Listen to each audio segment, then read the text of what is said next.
Welcome to the podcast, Serena. Staven. It's good to see you again. I'd like to say welcome, Serena, to the podcast. Thanks for joining us. Yeah, thank you for the invite. I'm excited to be here.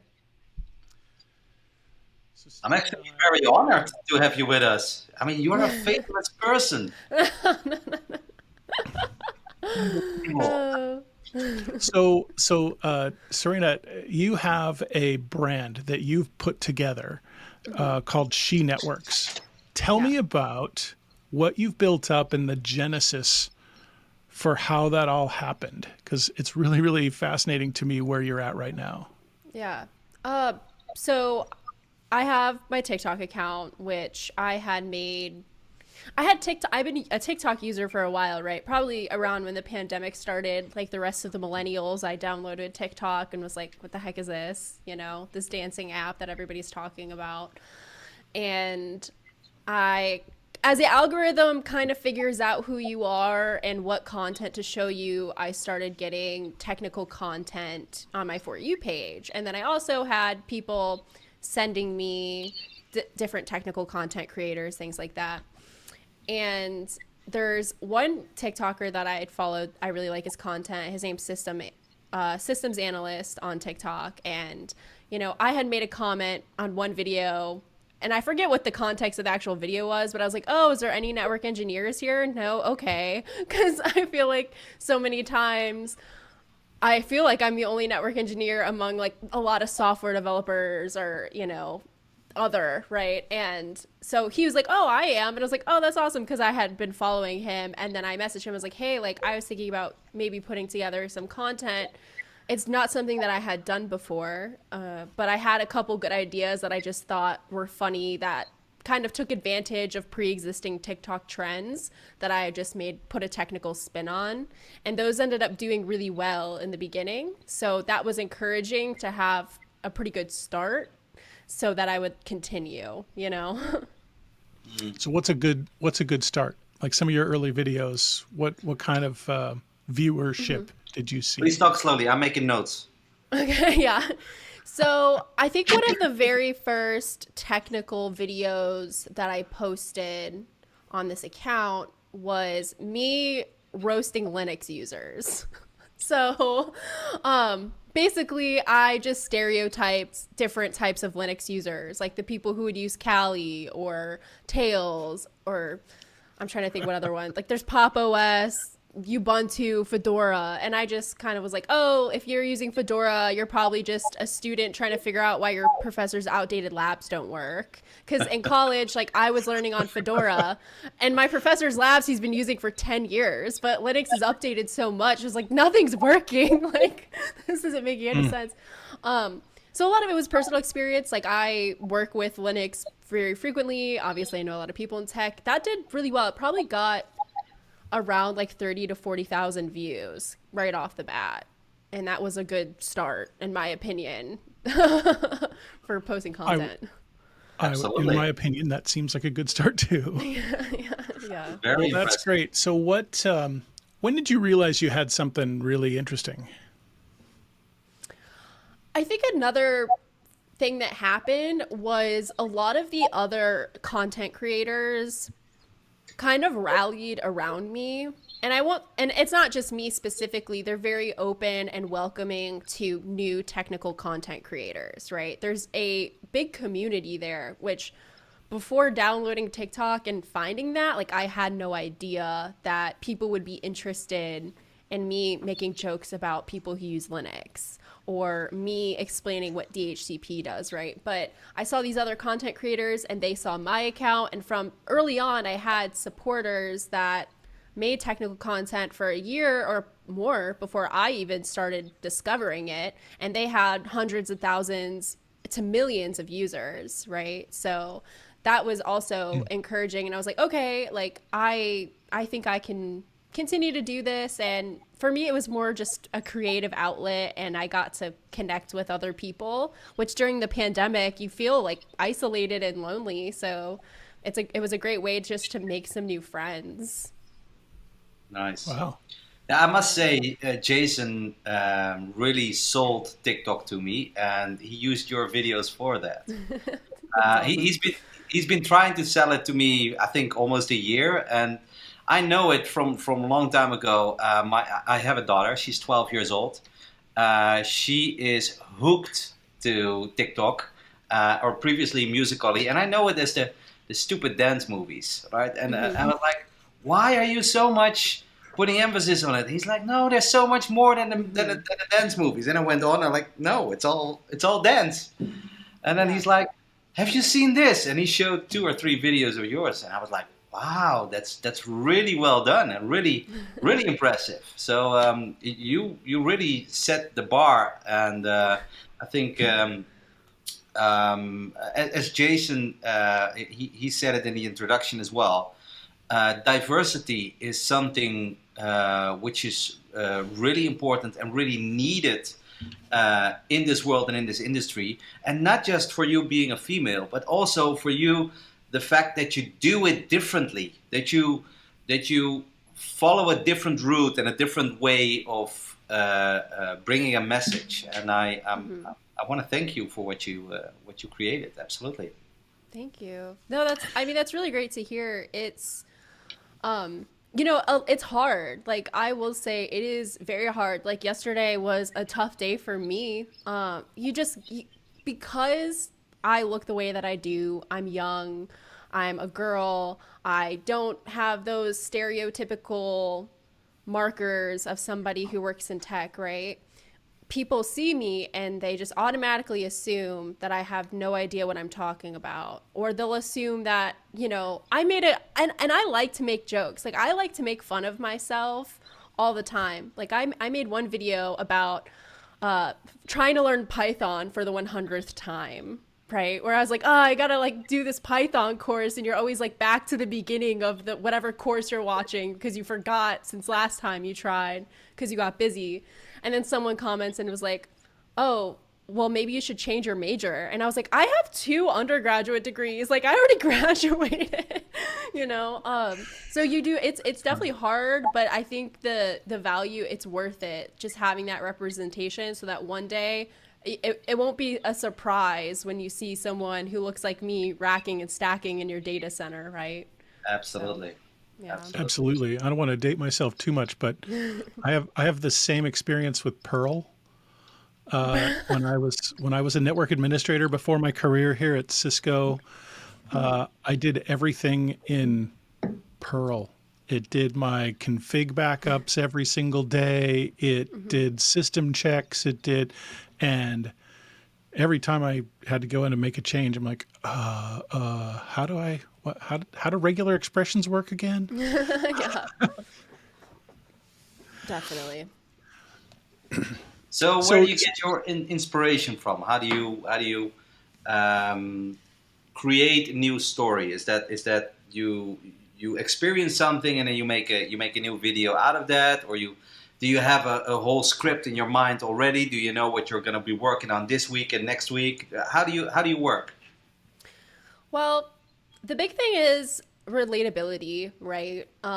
So a lot of times it comes from a lot of places. So either it will be experiences that I've had before where that are kind of like repeating experiences. I made one video about when you forget that you have a maintenance window. Like, you sit down, you're all relaxed, like you crack open a bottle of wine or whatever, and it's like, oh crap, like you have that maintenance window.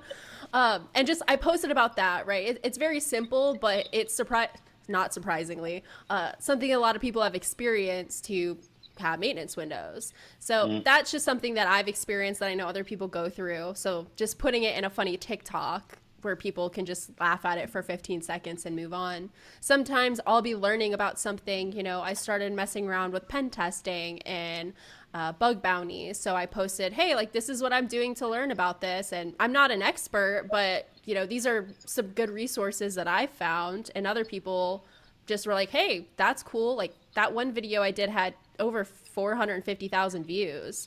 And I had so many people being like, what is this? Like, how do I get into this? Because you can make pretty good money doing bug bounties. So, that caught people's attention and things like that. So it comes from a lot of places. I saw those videos, and what surprised me. So let me ask you about this. It seems like you got a surprising amount of shade for Oh those yeah. with those series. So like, what TikTok's really interesting because people can comment and communicate with the creators. What is that like? Um, so when those videos get really viral, right? So I would say anything above 100,000 views, I'm like, oh wow, because you start getting people who this is the first time they're ever seeing you. This is the first time they're ever hearing anything from you, any information. They don't know my background, right? They don't know that I have two CCNAs, AWS, I'm studying for my DevNet, I'm getting a master's degree in data center systems engineering, right? They see a young girl who's all of a sudden being like, oh, I'm going to make $10,000 off bug bounties, right? So with that video, it got 400,000 views and I have around 50,000 followers. So the mass majority of people who saw that video was the very first time that they ever saw anything from me. And yeah, and they kind of feel like I'm naive and they want to correct me because maybe that's something they want to do, but they feel is very, very hard. And I think that's actually a common theme in tech, right? People think it's so hard, so they don't even try. Mm. And for me, I'm like, no, stay naive, right? Because that's why you have news stories of 15 and 14-year-old boys hacking into government servers because they're not sitting at home being like, oh, that's too hard. They're just trying it and doing it, and then they do it. And it becomes big news, obviously. But, kids, they don't have that same reactionary, oh, that's too hard, I can't do that. They just try. They watch YouTube videos and they mess around, and then you realize, it's actually not that hard to build an application. It's not that hard to learn pen testing.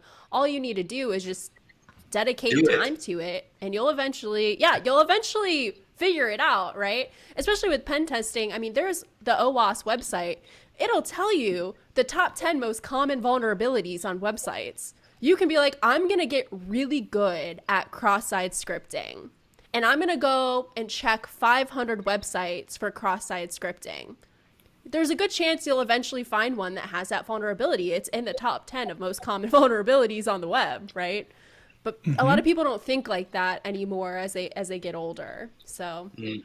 I know that's a long-winded explanation to your answer, but or your question, but yeah. It's brilliant. It really So, is. getting back to the topic of microlearning, do you think if we look at the current education system, like Jason said, I'm doing my education myself right now. You're doing a master's. Yeah. Is microlearning already adopted in the current education system, and should it be? Yeah. So I was joking about this the other day, and it's not really a joke, but if I said, if I ever become a professor, I'm doing my classes YouTube style, right? I think our current education system is very broken. And Mhm. honestly, I have a weird opinion about education and formal education and a degree because on one hand I would not be where I am today if I hadn't gone to college and gotten my 4-year degree, Mhm. right? But on the other hand, I can see all of the issues with how college and academia is currently run, especially in the US, right? That's what I'm most familiar with is how it's done here. And I don't get as much going to my master's classes and watching this presentation and then doing homework as I do watching a YouTube series and then doing practical hands-on stuff in a lab at home, right? Mm. But not everybody is really good about pushing themselves at home, and not everybody is good with following what a professor has to say, right? So I to answer your initial question, no, microlearning, at least from my perspective, has not been implemented at all. All of my college classes are still the same. Here's your PowerPoint presentation. Here's your professor talking to you for an hour and a half. It's very boring. I think it's highly ineffective. And I would love to see that changed. I want to change that for sure. So what? You Let's you say. didn't mention.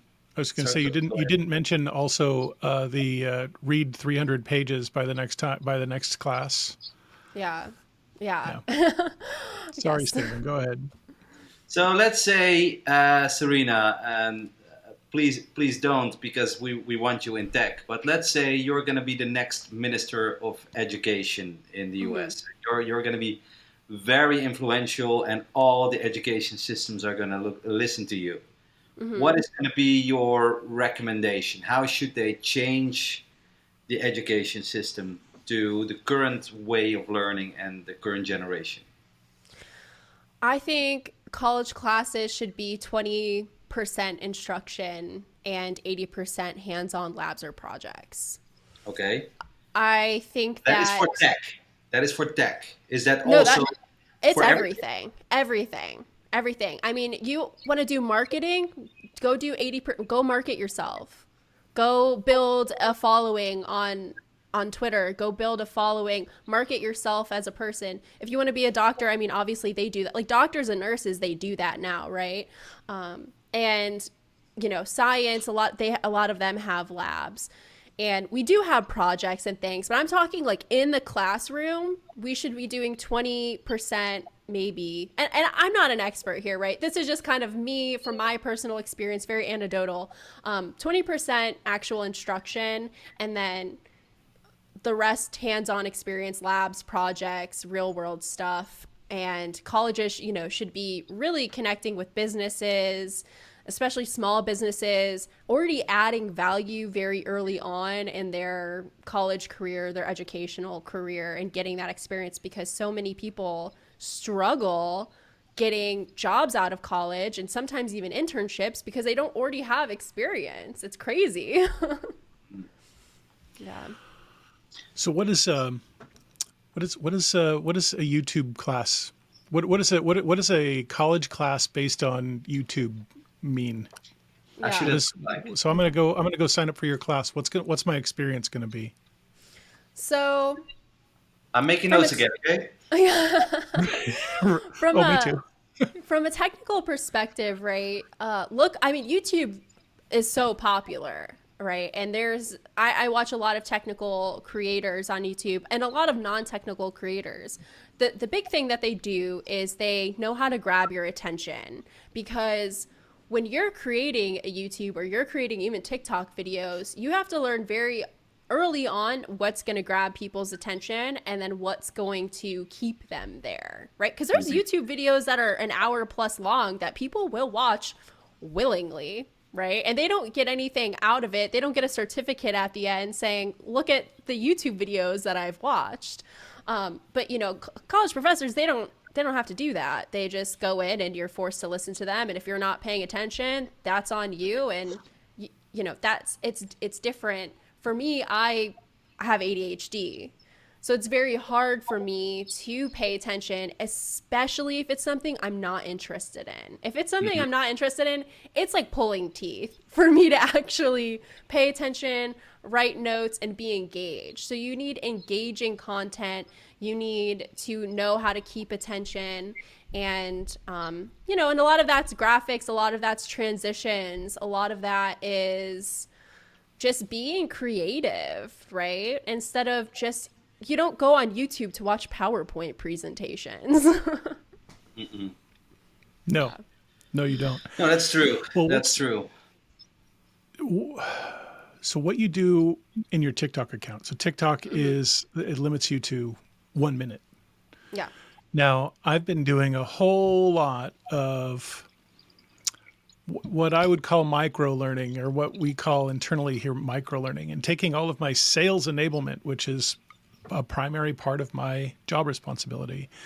And instead of doing it as a 1 hour webinar or traveling place to place and getting in front of people, live, which is what I used to do pre-pandemic all the time, and instead converting that into very short format videos, which I can curate into, like, say, a series, and where each video only has one topic. I find it extremely difficult to make a video that's less than 1 minute long. It is hard. So my question for you is like, how do you do that? And where's the boundary between trying to convey something that really needs the longer format? When do you use short format video versus long format? So that's a good question. I would like to say that what I'm doing on TikTok versus what you're trying to do is a little different. And the reason is for TikTok, you can curate what videos people see in what order, right? TikTok, I could kind of, but with it offering it up to on a For You page for someone, when someone gets offered up that video, that might be video 10 in a series, right? So there are some topics that it is hard to discuss or convey networking information. And the thing is for me, I want to be able to just understand the fundamentals of something, because once you have that fundamental base knowledge or that idea, then the rest of that stuff, the extras, makes a lot of sense, right? So I made like a 30-second or less DHCP video just talking about DHCP. There's a lot to DHCP when you dig into it, and my video obviously didn't talk about everything, right? But it was enough for people to be like, oh, hey, that's a cool acronym, I'm gonna remember that. And then maybe when they are getting DHCP information, they already have an understanding of what that is. It's so much easier to digest whatever else is coming at them, right? Especially a lot of the people that I follow or that follow me are students. They're in school. They're struggling with subnetting. They're struggling with understanding the difference between like ARP and what like CDP does, right? These are all, networking terms, but they don't get the difference between that because nobody's just said, hey, if I can explain it to you in under a minute, you're going to understand it because it's concise. I'm taking out all the extra BS that we kind of put in there, and just giving you the root of what that is, that very basic, no fluff. Albert Einstein said it, if you can't explain it simple, you don't understand it well enough. And No, it's clear 100%. you understand it very well because you can explain it very simple. So But that gives me an idea, Steven. Steven and I have been doing for a couple of years a networking 101 for Cisco Live, and I'm bummed that they didn't pick it up this year. But Steven, we got to redo it.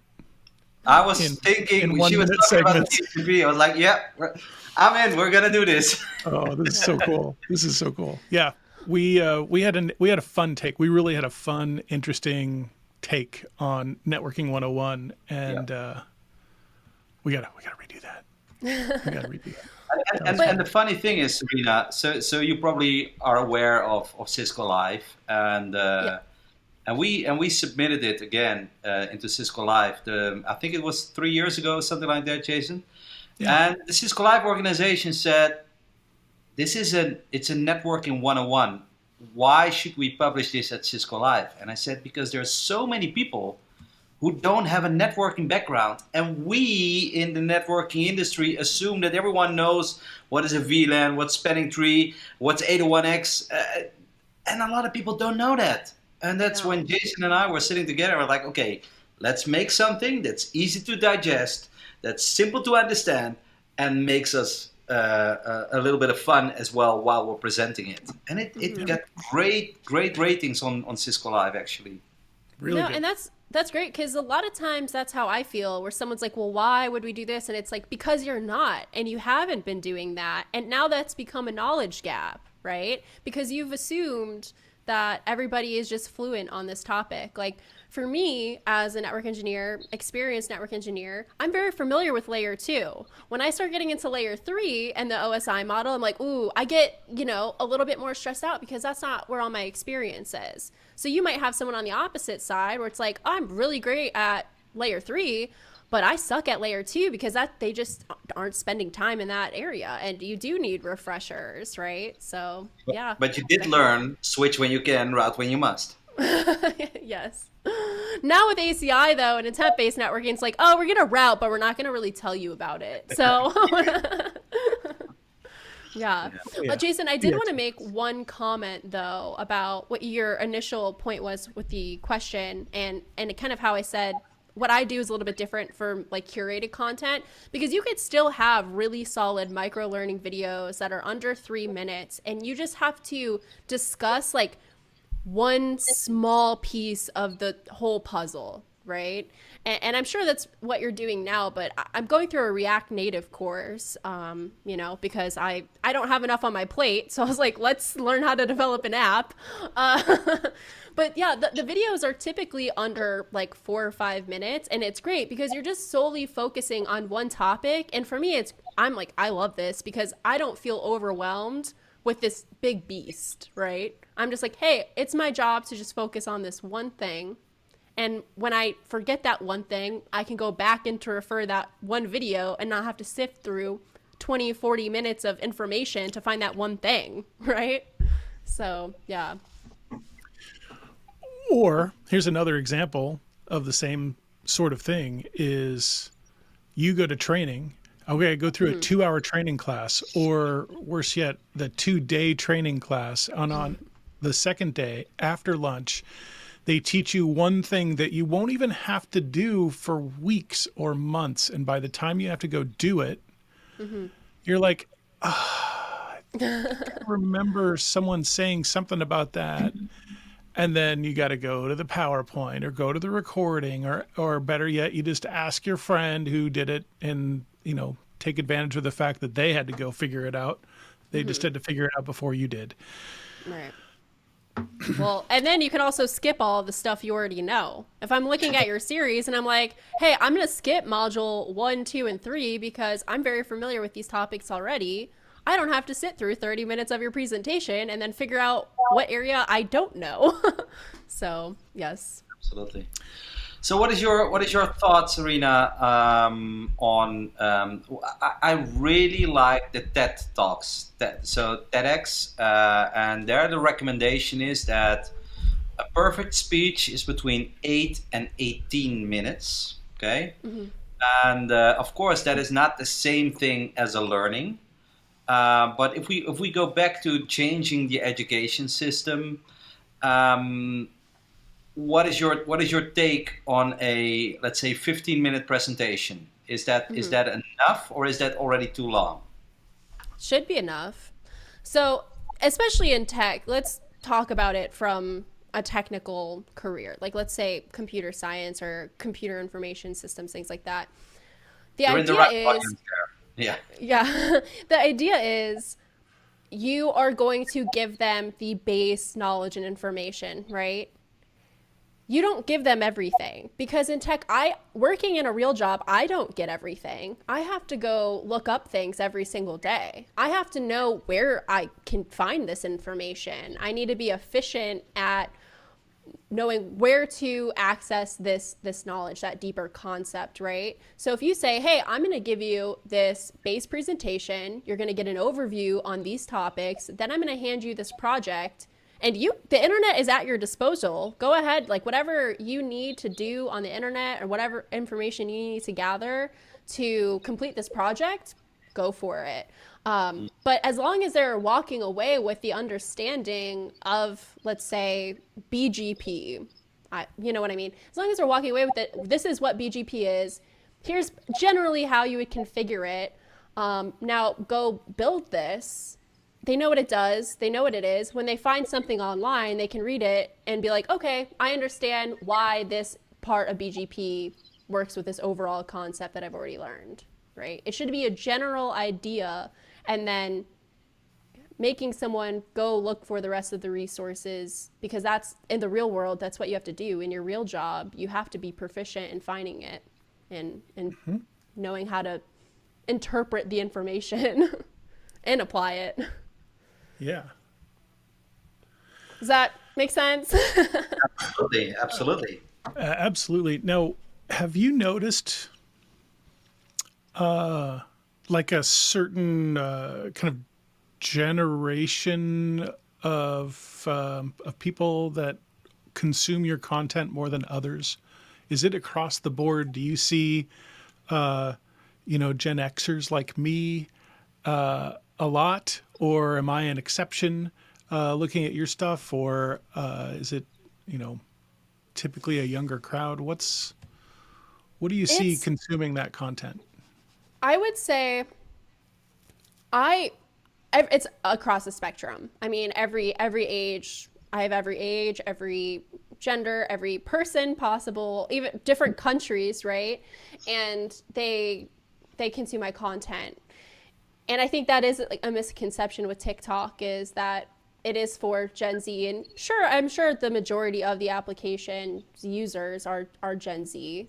But a lot of people that are consuming content, and especially networking, IT, server content, they're older. And that's just kind of the makeup of our field, right? Is you have a lot of people who are Gen X, typically, that do what I do, that do what we do, right? So yeah, it's all over. There was one time I was doing a live on TikTok, and I you never know who's gonna see your content, and that's kind of the scary but exciting part about TikTok.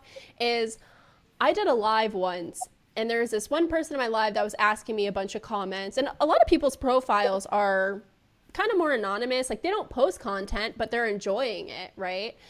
And this person, and I'm not gonna disclose a lot, but they are a VP at a Fortune 50 very large tech company. They sent me an Wow. email afterwards, and they were like, hey, if you ever want to talk about career or work life balance or anything, I would love to talk to you. I think you would be great. Here's a link to all these positions that we have available.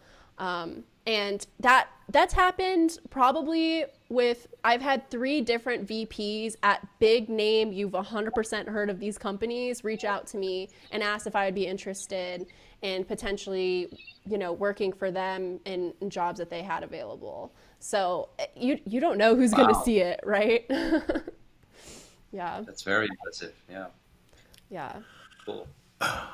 I want to ask you a question about that. Now, Okay.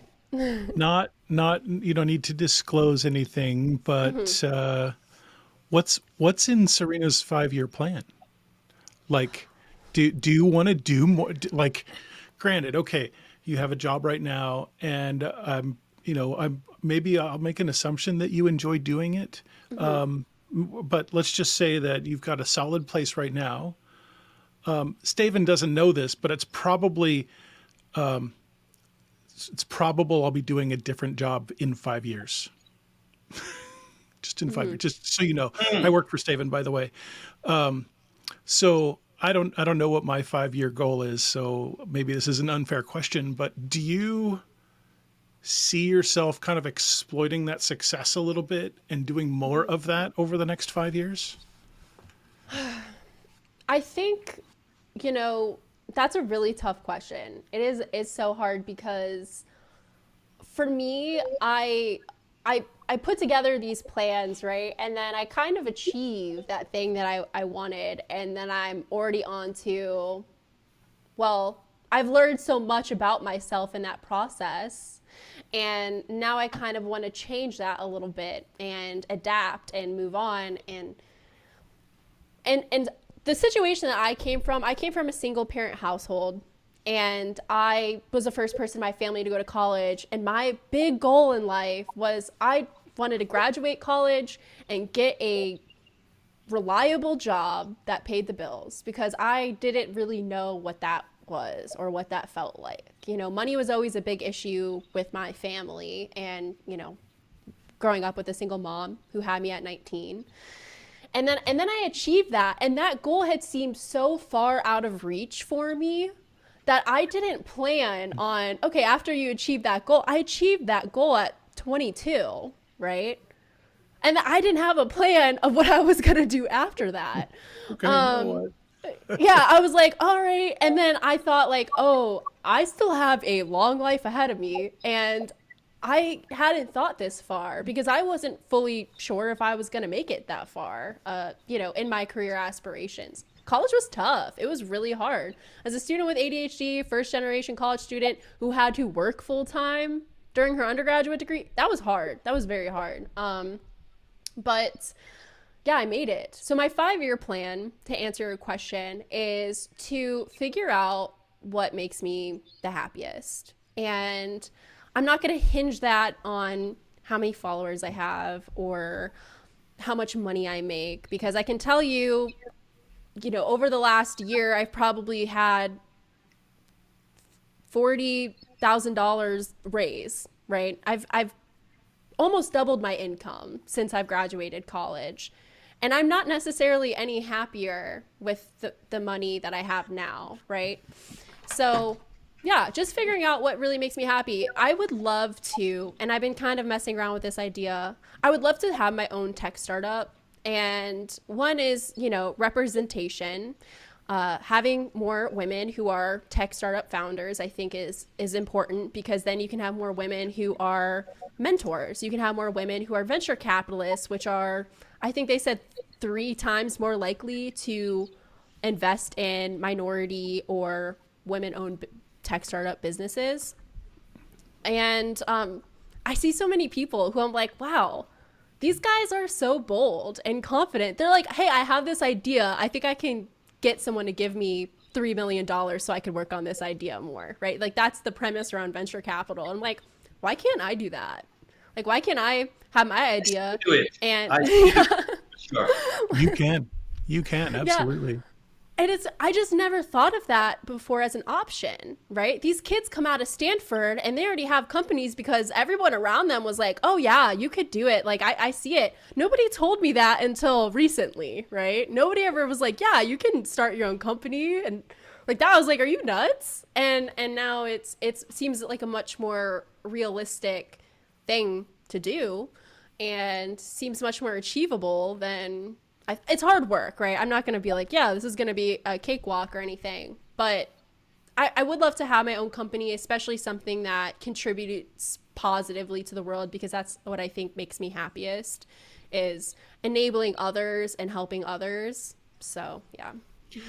Well, I don't have millions, but I hope you let me be an early investor. Thank you. Thank you. And I love that vision too. It reminded me a study that's been done and it's been redone and it's been redone, and they get the same results. They ask people that make a certain level of income. They said,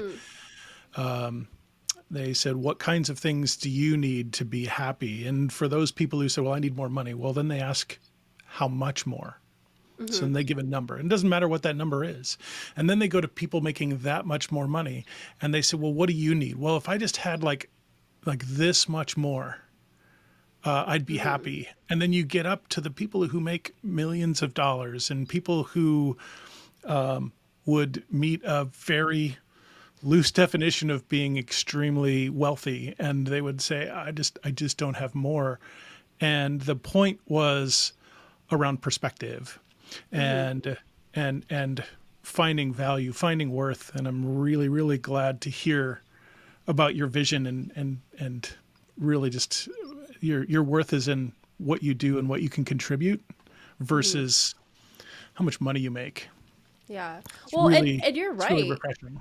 That's true. And I want to say this because I know people will be listening to this, and I had made a TikTok video about that thought of like, oh, I'm working a lucrative tech job, but then I have this idea like, oh, move to the mountains and delete everything, And then I'm like, no, that's crazy. And it's like, go off the grid, right? And I'm like, what am I, like, what?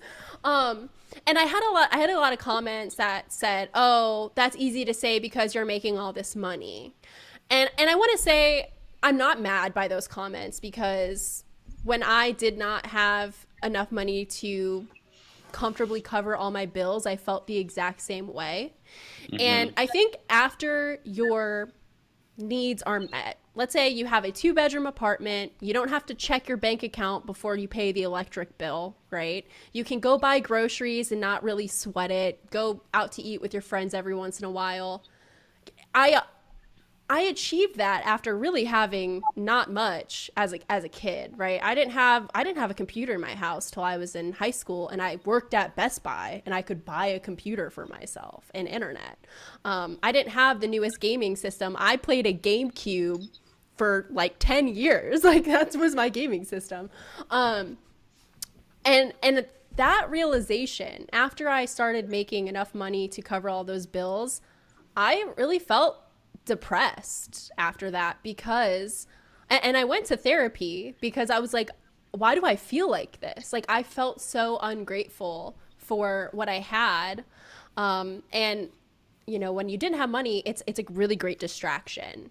And I don't want to say really great distraction, maybe it's a really bad distraction, but it's a big distraction because you're more in survival mode of, I'm not thinking about anything else besides how am I going to pay my rent, because that's priority number one, right? When you don't have those thoughts or those big distractions, you start thinking, how am I going to spend my time because it's so limited, right? How am I going to, you know, live a fulfilling life? And then you start to realize and look around, like, do I have good friends? Do I have good family? Like, am I a good person? Right? Because you realize that those matter so much. But once your physical and well-being and that's met, you start to think about a lot of different things that you weren't worried about before, and now you're very conscious of. That is Maslow's hierarchy of needs. That's spot on. Yeah. The theory of Maslow's. Yes, absolutely.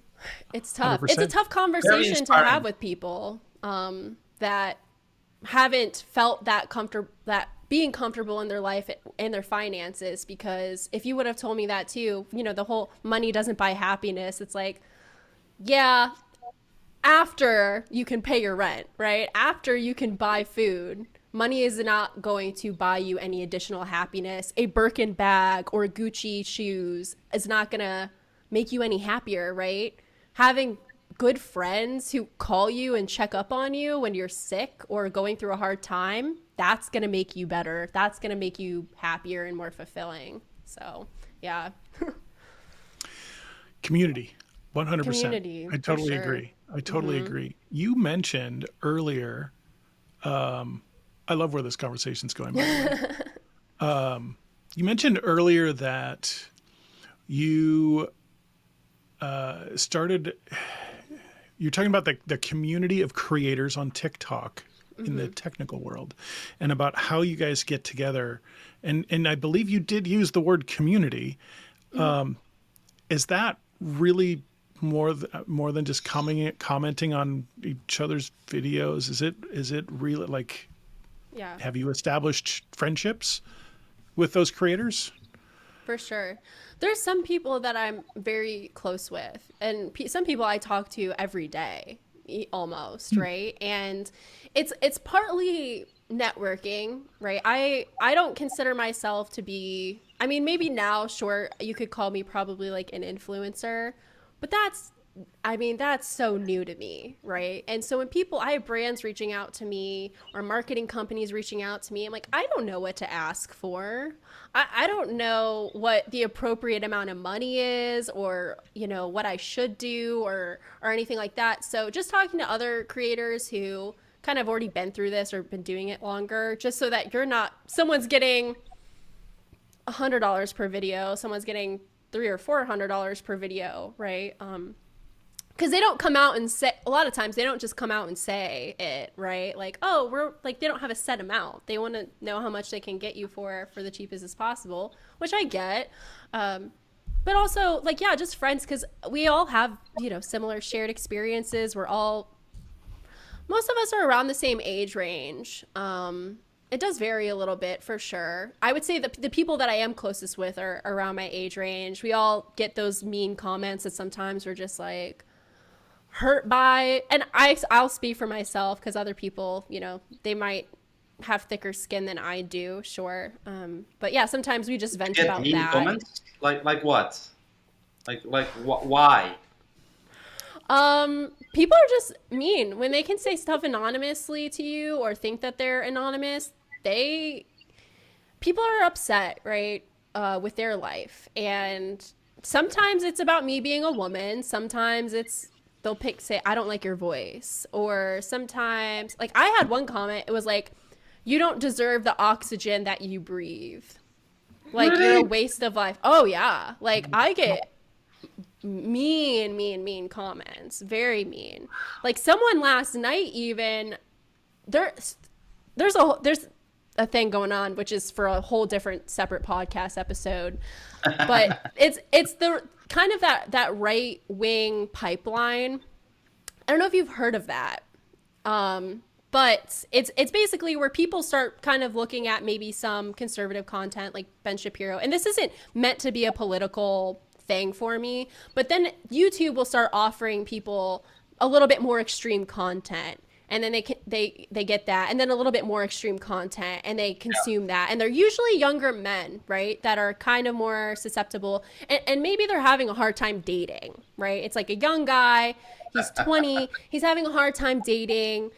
He's having a hard time with girls. And then he starts watching these YouTube channels or these YouTube creators that are doing like feminist owned videos or talking about how like women are just inferior to men and how the fabric of our society is crumbling because women work full-time jobs and they will only date men for money or you know what I mean? Something like that. So I get a lot, like this one guy last night was calling me, I think he used the term post-wall. And I didn't know what that term meant, right? And so I Googled that because I was like, what does that term even mean? I've never heard of that before. And it means a woman past her prime, past her childbearing years, that are like men don't want anymore. I swear to God. And I was like, first of all, sir, I'm 25 years old. So, like, I don't know. But not only that, like, what? Like, what does that have to do with technical content? And he was just a mean guy. Like, he commented on another one of my videos calling me, like, a diversity hire and different things. But, like, if you really think about... No, I don't think so. I mean, no. I wasn't questioning that. But if you really want to like think about the root, because both of you are sitting there kind of shocked, right? Like I can't, like I've never heard of that term. That's crazy to me, and it's outlandish, right? But there is a whole culture going on right now that is really enabling that behavior and mind think, and it's available on YouTube for you to go watch, and sometimes on TikTok too. Unfortunately, I'll see it as well. But you know, both of you, I would assume, are not insecure, highly insecure, or you're both comfortable with where you are in your career. You don't feel like you're not successful, right? You're probably just comfortable with yourself. These people that make these comments, comfortable about my hair. That's all. Jinx. That's pretty funny. Right, but they're not comfortable with like who they are, right? Like they are. Maybe they didn't get the girl that they wanted, and every girl after that turned them down, right? And now they see a girl on their For You page who's doing well in tech and who is young and maybe conventionally attractive, and they don't like that, right? Because it confronts them of like, well, the only way I can explain that is because you're a diversity hire. Because they don't think of me as an equal person to them, right? And it's really just to protect themselves and their egos and not really face a reality of like, hey, if you were just a better person, people would probably like you more, right? First of all, that makes me extremely angry. And I want to ask like what you do with that kind of stuff. Like how do you deal with that?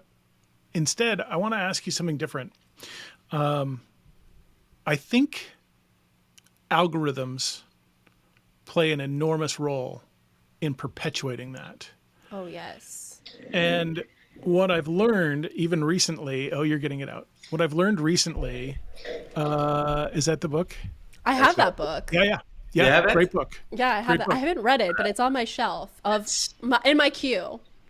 Yeah, it's worth it. It's fun to read, and it's very interesting to really understand what is the impact of the algorithm. So yeah, absolutely recommendation. algorithms to live by, which is a little different, but they talk a lot about computer science things, like and There, computer algorithms with everyday life. there's another book that I read that is it was a hard read for me just because it got in pretty technical. So I was reading it like on airplanes, and I actually ended up getting it on audiobook, which I enjoyed much better. It's called The Power of Habit. Okay. And it talks about how habits are formed in the brain. And one of the things that I can't remember if they talked about it in the book or if there was a subsequent podcast or an article that was written, but it talked about how these YouTube, TikTok, all of these social, Facebook, even Google, they use algorithms that are designed to keep you connected, designed to keep you engaged. And the more they learn about you, right? Because TikTok learns about you. Yes. So I'll get on, and every once in a while they'll be wrong. Like, here's a bunch of military videos, and I'm like, wasn't in the military, so but that's not me. So sometimes they get it wrong, but it's designed to keep you engaged. And what this article said is that in order to keep people engaged, what they found was you want to get something that is relatable and extreme, or a little bit more extreme and a little bit more extreme, but relatable and a little bit more extreme. And so eventually you get to the train wreck, right? You get to the, everything leads to some sort of extreme video. And along the way, you get a lot of that, what you just described as a culture, creators that are trying to build a culture of elitism or something along those lines. And I hate that because with Staven and what we're doing internally and taking all of our enablement content and building little tiny videos around it, which I've learned so much just in this last hour. Absolutely. One of the things I'm asking Staven for is I want an algorithm. I want an algorithm that says, okay, I know that you are in sales and you sell XYZ products. And there are other people who are also in sales and sell XYZ products. And so you're watching some video, they're watching videos, they're watching different videos than you are. But because they kind of look like you, because you do a similar job, you might see some of the videos that they're looking for or they're seeing because they might be relatable. That's the kind of algorithmic, by the way, I looked that up. That's a word. I just created that word. Algorithmic is not an actual word, but that's kind of the algorithmic formula that I was really hoping for, because I think that, when I go out to learn something, maybe I know what I want to go look for, but maybe I kind of don't. Maybe I have an hour to sit down and better myself looking at some different things. And maybe I happen across your DHCP video, and maybe that makes me want to dig a little bit more. And so I get into the 15-minute videos or the hour-long videos, or maybe I go and do something that's a longer college level class, something along those lines. But I'm afraid of the algorithms that way. I'm afraid that it will just lead to car crashes and train wrecks. No, I mean, this is going to be a really big problem. I have no doubt about that. The AIs that a lot of social media companies are building will be dangerous. They already are dangerous, right? Because you look at extremism, where did that come from? How did they find that? Did they search that out? I mean, and you have people too that might even be coming from normal, regular, everyday families, mom, dad, working their jobs, coming home, whatever. But then their child has spent the last 40 hours on YouTube. And it does start with this maybe feeling of insecurity, and you kind of go out there looking for some answers, right? Like the pickup artist guys, that's like a big problem on TikTok right now, where What is it that? pickup artists, like they're guys that tell other guys to basically treat a woman that they're interested in as great, even though they have no, they're just like, hey, just lie, so you get what you want, and then you just never talk to her again, and here's how you do that, right? Like, and there's guys out there who are so, I don't want to say desperate, even though that probably is an okay word, but the algorithms pick up on that, and you're right, you get more extreme and stream. And so where are these people getting radicalized? How is it happening? Where are they getting their information from? Who do they watch? And that needs to be studied, because I think these social media companies do have some responsibility for the extremism Sure. that's happening. For one, I know we don't want to filter all content, right? But if you have someone one day that was watching regular content, and then YouTube offered them more and more extreme content to the point where they hate women, and they think, feminists are, and these are all examples, right? This could be a million examples. This is just what I experienced from my comments. They think, feminists are destroying society, and then they go shoot up a feminist protest or walk into a massage parlor, and like, how does that happen? That needs to be addressed more, because it's going to be a big issue, and AI is going to play a really big role in this, unfortunately. Wow. Wow. Yeah. Sobering. That Whew. is sobering. I don't mean to get so deep. I know this strays from I our. was thinking this was going to be a very light and fun conversation. You're like, Well, man, you're sharing parts of the internet that I never even realized. Wow.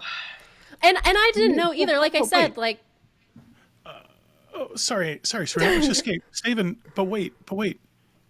It's happened all our lives too, in college campuses, in our workplaces. It's, I mean, maybe not directly to you or from you and I, but because I've seen that. I've seen that in school. I've seen that in work. Of course. people It don't just say takes anything. on different forms. Yeah, it's The- people are enabled online when they think they're protected, their identity's protected, right? So you see it Yeah. at a much more extreme level than you probably would in your workplace. And that's what's scary, though, right? Because let's say I work with a guy and he's okay to me. Maybe I think he's a little rude to me, right? And I think he's not super friendly, and I just feel something's off, but I don't have any hard evidence to be like, hey, I think this guy doesn't like me because I'm a woman.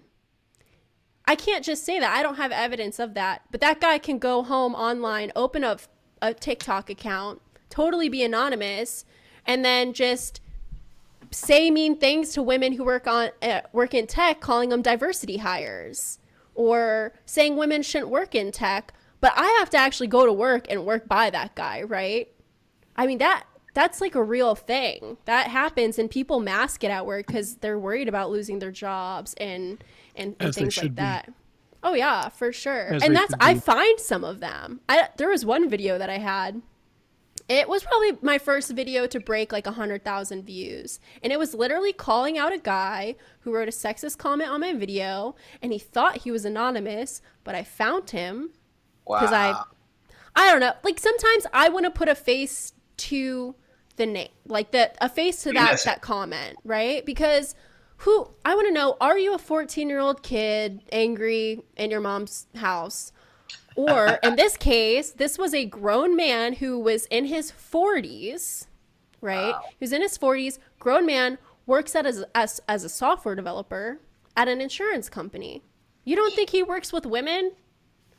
No, he does. goes to work he goes to work every day. And then when he gets home, he just comments mean stuff online directed towards women, being derogatory towards women. you know? And so it's So interesting when you see that, because it's like, wow, that it's eye-opening, right? no, but Jason, I'm 100% with you that this is not something new, and it didn't happen in the past. That's not what I'm saying. What I'm surprised by, and what is also concerning, is that those people actually can find each other now, and they can do it anonymously, and they can share their tactics and wild minds, and actually put it into action. Where I was actually gonna, while you were talking, Serena, I was thinking about the lighter approach, different generations. When I was in high school, and I was in love with a girl, I actually had to do a lot of work to get that known to the girl without someone else taking the little paper that I throw at the girl or something like that, right? Because you want it to be known just by her and not by anyone else. And you actually had to do an effort to get into the attention. Where nowadays you would simply send an anonymous message, and if you have a connection, then you could actually introduce yourself. And um, the barrier to reach out to start a conversation, good and bad, is way lower. And I think that degrades the quality, uh, in my opinion. Yeah. It's also enabling. Because for me, when I see someone say something crazy like, oh, you women shouldn't work in tech, like that's been said to me, right? Like I'm not making up examples here. Because I No, think I some people have a hard time believing that this really does happen. And maybe because they don't see it, and that's great. Like, but women don't work in tech. Okay, I'm not surprised that one person says that. But I am surprised when 400 people like that comment. Yeah, that's they what's do. surprising to you. Yeah, like that. I mean, that happens. There's videos that are from creators who just say crazy stuff. And I'm like, look, one person saying crazy things is not shocking, right? Like, I'm not naive to think that there aren't people There's out there always an that hold idiot. these views. Right. I'm surprised by the amount of support that this gets. Like, it's not like I've seen views where I'm like, this guy sounds like he's going to sexually assault someone. And that video will have 500,000 likes. Yeah. Question. Sure. Sorry. Again, I'm sorry No, I no, made no, this like no, a no, deep no. I'm just conversation here. no. Please don't apologize. This So is Yeah. it's all like good. it's really important conversation. And you're right. I think you made the comment like this might be an entire podcast worth of. It is. But It is. but Yeah. my question is, what drives you to still do it? Because I wanted to ask. I actually had a question written down. Like if there was one or two things that could change, that could make things better for you and creators like you. I don't even want to ask that question. My question is like, what drives you to keep going? And please keep going. But what Yes. drives you to keep going? I mean, I contemplate not. Like literally last night, I was like, is this worth it? Like, is it worth it? Right? Because at the end of the day, I have not taken a sponsorship for TikTok yet. I've had offers, but I'm not interested in putting out content or promoting something that I don't believe in. I'm more interested in reaching out to people that I would like to work with, because with products that I actually use, things like that.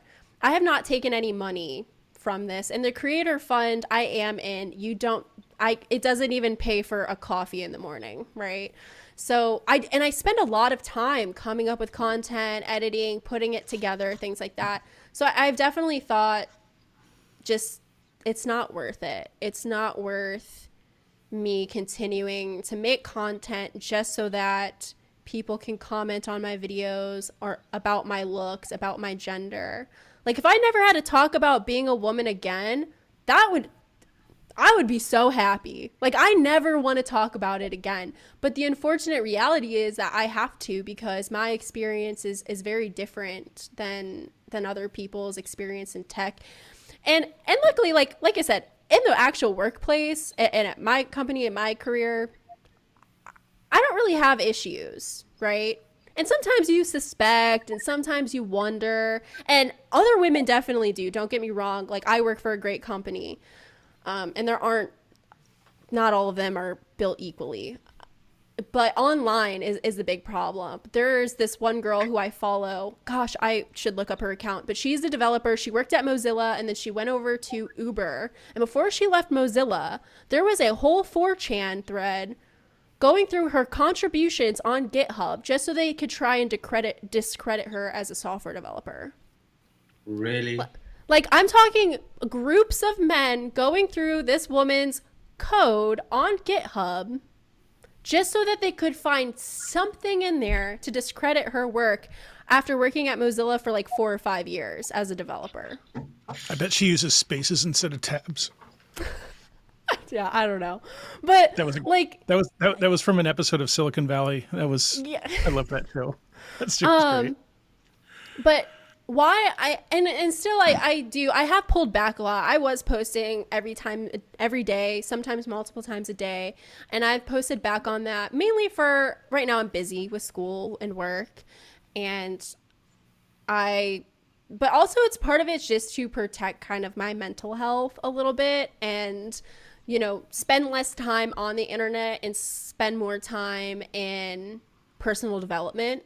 Because I don't believe I'm getting a ton, and I don't want to say spend less time on the internet, maybe that was but spending less time on social media like Reddit, where I'm just seeing like just negative tragedy after tragedy after tragedy, but also understanding at the same time that while I am a woman, I am a white woman, and that is a privilege for me to just be able to close my laptop and not be weighed down by a tragedy that somebody else is going through, or that, I could have it a lot worse, right? There are women on this app, especially people of color, especially if they are bigger, different body types, disabilities.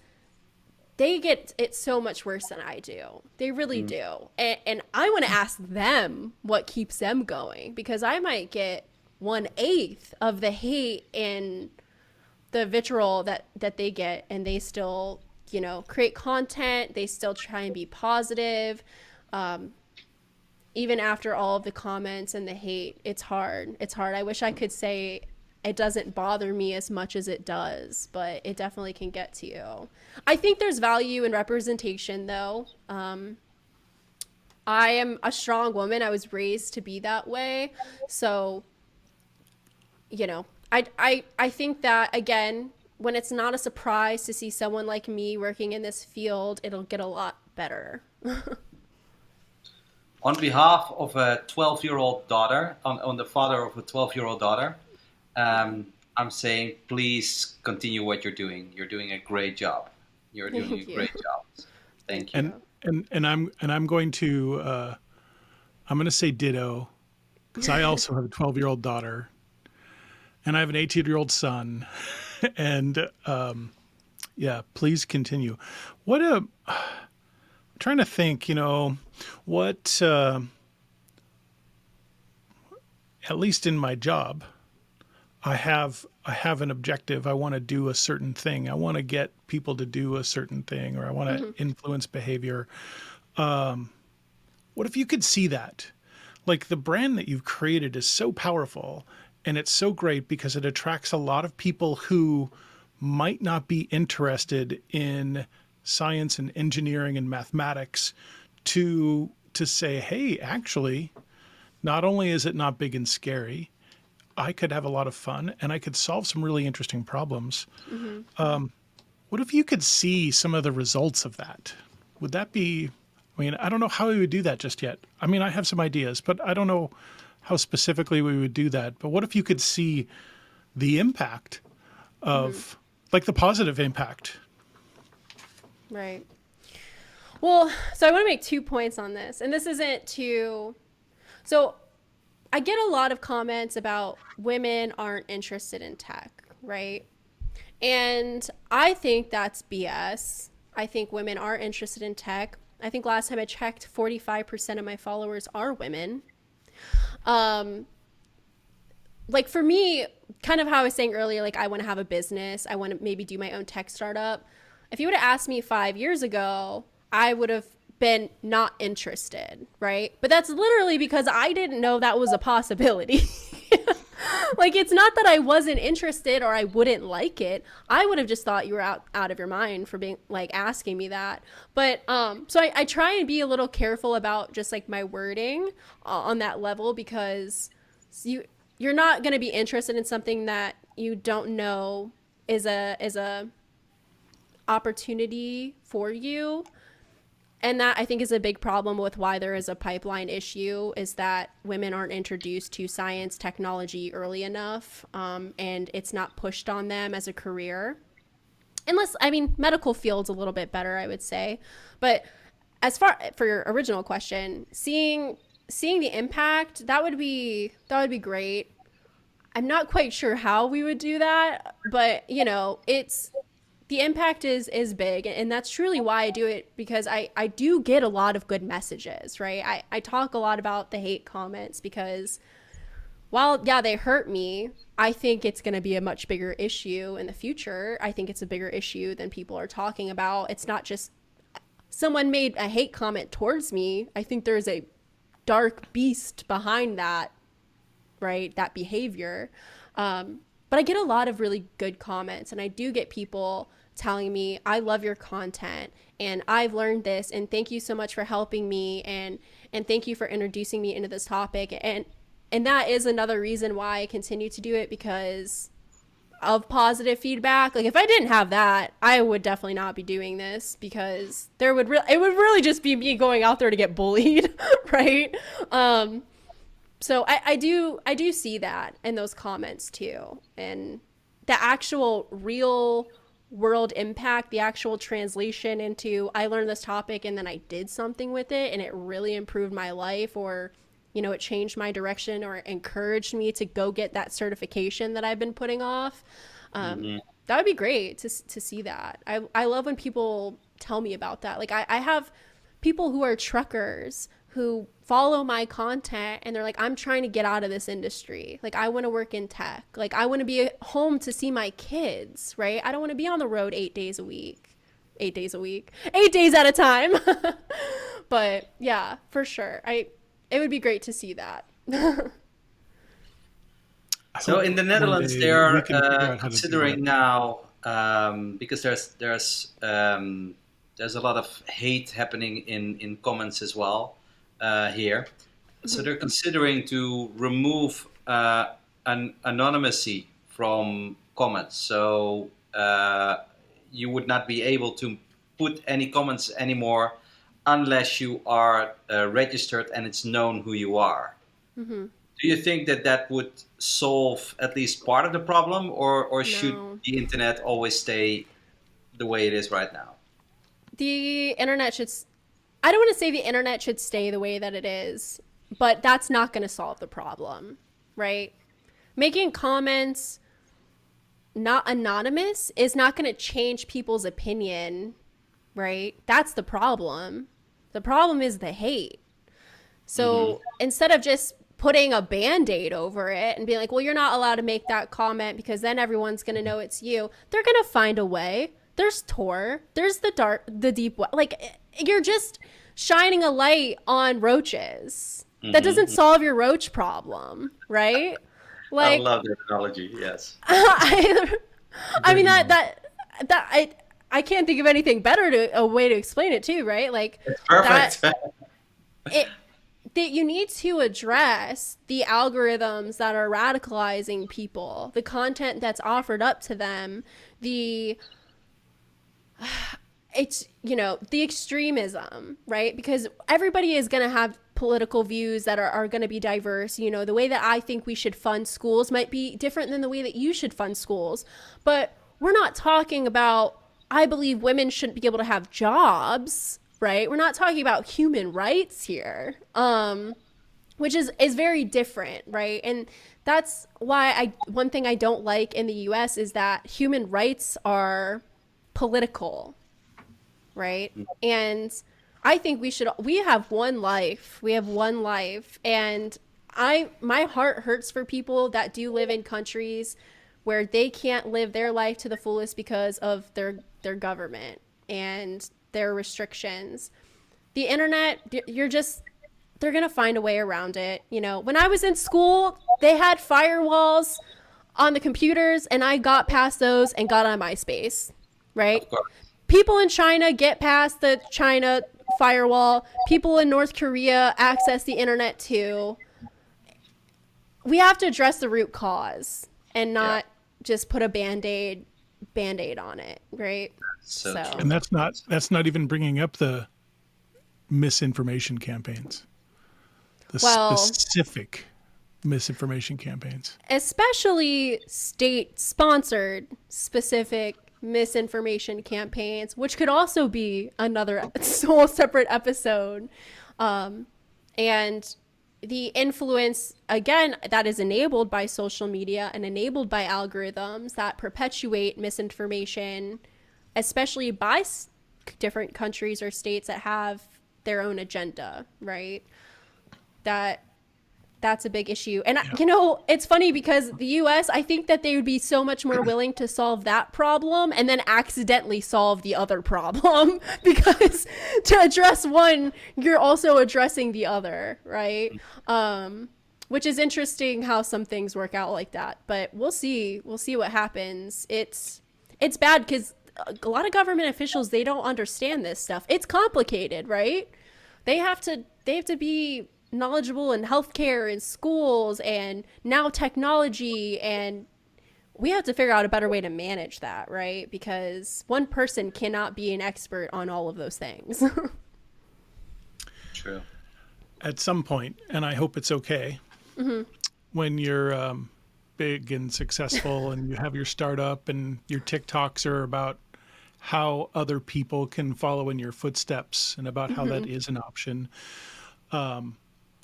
I want to talk to you about what made the difference and how you can connect to people who have seen real value and life-changing value, like you described, someone who's completely out of the industry, a trucker who just wants to stay at home with their kids and not work 8 days a week.